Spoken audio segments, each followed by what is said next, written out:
مرحبا شباب، رجعنا لكم زي ما وعدناكم بالفيديو الجديد تاع اليوم اللي هو بدنا نعمل نفس التجارب الماضية.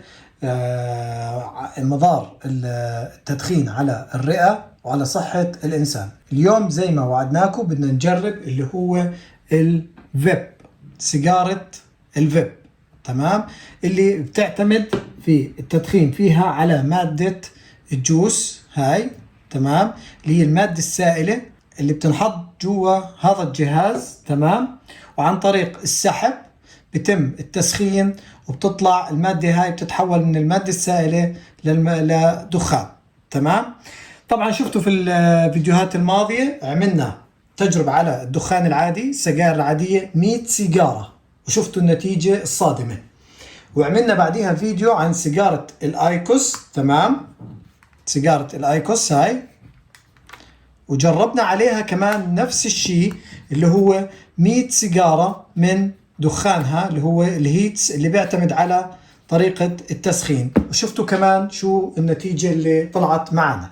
اليوم راح نعمل نفس الاشي، بس عشان نعمل نفس النتيجة انه 100 سيجارة ايكوس 100 سيجارة عادية، راح نعمل تقريبا 5 روس من الفيب. يعني هذا الراس زي ما انتم شايفين مليان، عبيته، راح اخلصه كامل في التجربة، تمام، وراح اعبيه بالجوس 5 مرات، لانه تقريبا الراس الواحد عن باكيت دخان، اقل شوي تقريبا، يعني تقريبا 5 روس عن 5 باكيتات دخان عن 100 سيجارة، عشان يكونوا كلياتهم نفس النتيجة.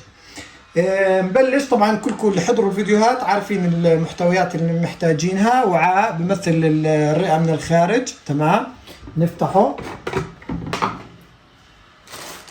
نحط فيه اللي هو القطن اللي هو بيمثل الرئة من الداخل، عشان نشوف شو بده يعلق فيه. واللي شاف الفيديوهات الماضية على التجارب بعرف.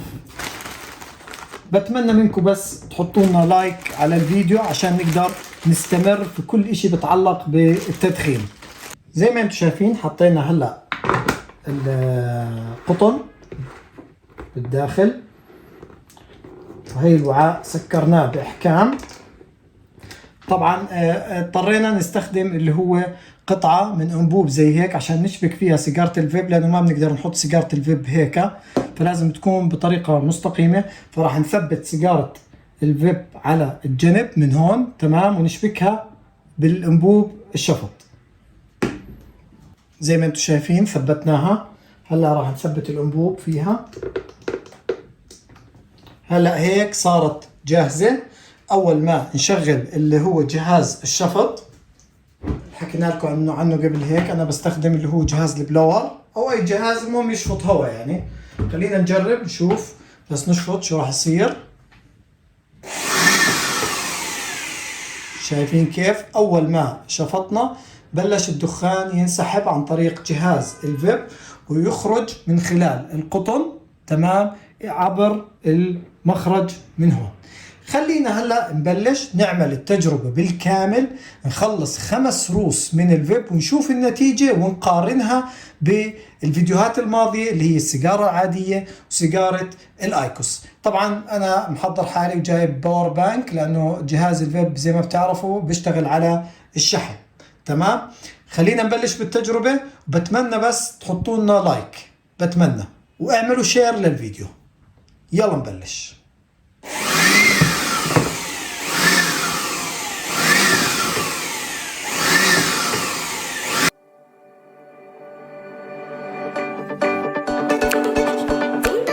تقريبا احنا هيك خلص الراس الاول، بدنا هلا اللي هو نعبيه، تمام.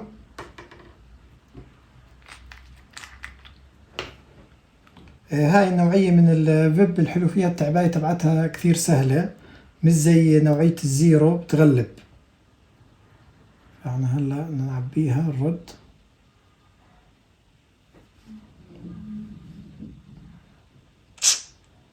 تمام، هيك احنا عبيناها. هلا نحط هيك عنا هذا الراس الثاني، تمام. بدنا نشبكها كمان بالباور بانك عشان تضلها مشحونة. تمام. هلا خلينا نبلش الراس الثاني، نخلص الاربع روس اللي ضايلات. تمام. ونشوف بعديها النتيجة النهائية. خلينا نبلش. حطوا لنا لايك.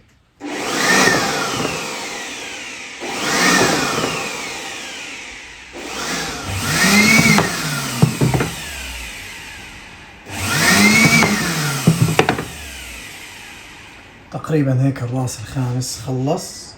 هلا انا متحمس اني افتح واشوف. تقريبا التجربة اخذت مني 1.5 ساعة.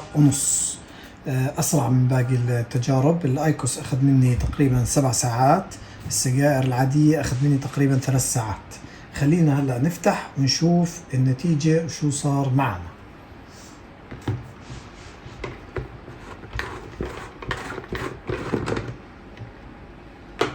هاي فتحنا هلا.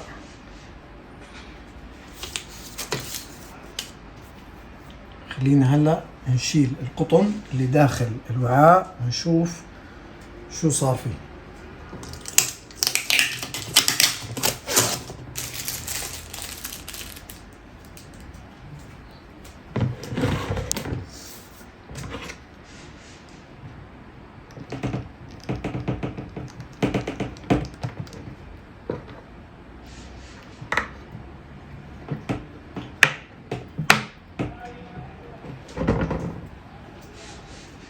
القطن زي ما انتم شايفين بالنسبة للون فهو ما زال باللون الابيض، ما في اي تغيير صار عليه. تمام. في هون زي ما انتم شايفين بعض القطن عليه من مادة الجوس السائلة. تمام. خصوصا هذول اللي كانوا عند البوابة زي ما انتم شايفين. بس انا لاحظت شيء عن الفيديو الماضي. اذا بتلاحظوا الورقة اللي حطيت عليها القطن في عليها بقع سائلة من الماء. يعني لو جبنا القطن مسحنا فيه الورقة زي ما انتم شايفين في سوائل. شوف القطن الثاني حتى ملمس القطن بتحسه زي مائل للدهن. يعني مسحنا هدول شايفين كيف. نجي نمسح. شايفين كيف في سوائل من القطن نفسه. هذا بدل على انه الفيب لما بتستعمله في سوائل بتنتج عنه بتتجمع داخل الرئة. هذا اللي هو الجواب للسؤال اللي كثير سألوني عنه، هل الفيب او الايكوس بتعمل سوائل على الرئة؟ فحكينا لهم انتظروا لحد ما نعمل تجربة الفيب. وفعلا الفيب زي ما انتم شايفين القطن عبارة عن الملمس تبعه فيه زي المادة اللزجة. تمام. وفي سوائل في رطب شوي. احنا عملناهم كلهم 5 روس. يعني انت بتحكي تقريبا ممكن ال5 روس تخلصهم بيومين او 3، وممكن اقل كمان للناس اللي بتدخن كثير. فهذا الحكي بيعمل عندك اللي هي الماء على الرئة. فانا ما بحب او يعني ما بشجع انك تستخدم الفيب.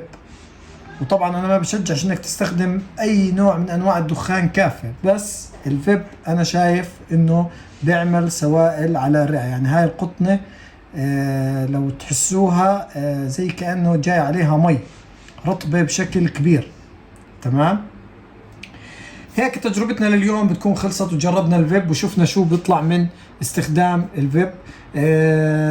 برجع لكم شو حابين انتم تقارنوا. ارجعوا للفيديوهات الثانية. جربنا الدخان العادي، جربنا الايكوس، وهي الفيب.